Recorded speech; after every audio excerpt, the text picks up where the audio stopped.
முறிந்த உறவும் நெருக்கமான பிணைப்பும். கதிருடன் அவள் ஆழமாக சிக்கிக் கொண்டதால் நோவாவுடனான அவளுடைய உறவு முடிவுக்கு வந்தது. ஒரு இதயம் உடைந்து இன்னொரு இதயம் ஒரு புதிய அன்பில் தன்னை முழுவதுமாக இழந்தது. பிரியாவுக்கும் கதிர்க்கும் இடையிலான உறவு உடலளவிலும் உணர்ச்சி ரீதியாகவும் ஆழமாகியது. அவர்கள் நெருக்கமான தருணங்களை பகிர்ந்து கொண்டனர். அவளுடைய ஒவ்வொரு தொடுதலும், அவனுடைய ஒவ்வொரு அணைப்பும் அவர்கள் இருவரும் பிரிக்க முடியாதவர்கள் என்பதை உணர்த்தியது. கதிர் உண்மையில் தன்னை நேசிக்கிறான் என்று பிரியா நம்ப ஆரம்பித்தாள். அவன் அவளை ஒரு தனிமையான ஏரிக்கு அழைத்துச் சென்றான். மேலும் அவரது கடினமான வெளித்தோற்றத்தின் கீழ் ஒரு மென்மையான பக்கத்தை காட்டினான்.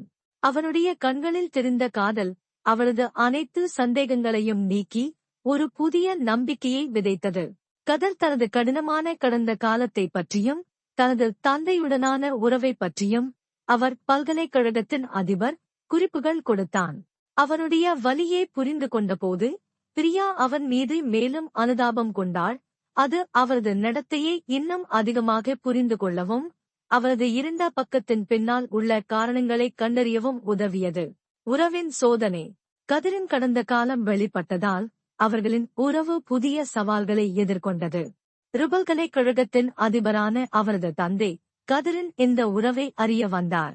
பிரியாவுடனான அவரது நெருக்கம் தனது குடும்ப பெயருக்கும் பல்கலைக்கழகத்தின் புகழுக்கும் களங்கம் விளைவிக்கும் என்று அஞ்சினார். இதனால் பிரியாவை படிப்பில் தொந்தரவு செய்வதன் மூலமோ அல்லது அவளுக்கு கல்வி உதவித் தொகையை மறுப்பதன் மூலமோ கதிரை பிரியாவிலிருந்து பிரிக்க அவர் மறைமுகமாக சதி செய்ய ஆரம்பித்தார். இந்த நெருக்கடிகள் பிரியாவுக்கு கதிர் மீதான தன் காதலின் ஆழத்தை மேலும் உணர வைத்தது.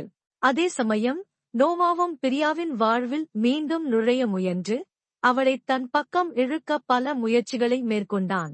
இந்தச் சூழலில் பிரியாவின் முடிவுகளும் கதிர் அவளுக்கு எப்படி துணையாக நிற்கிறான் என்பதும் அவர்களின் உறவின் எதிர்காலத்தை தீர்மானிக்கப் போகும் தருணங்களாக மாறின.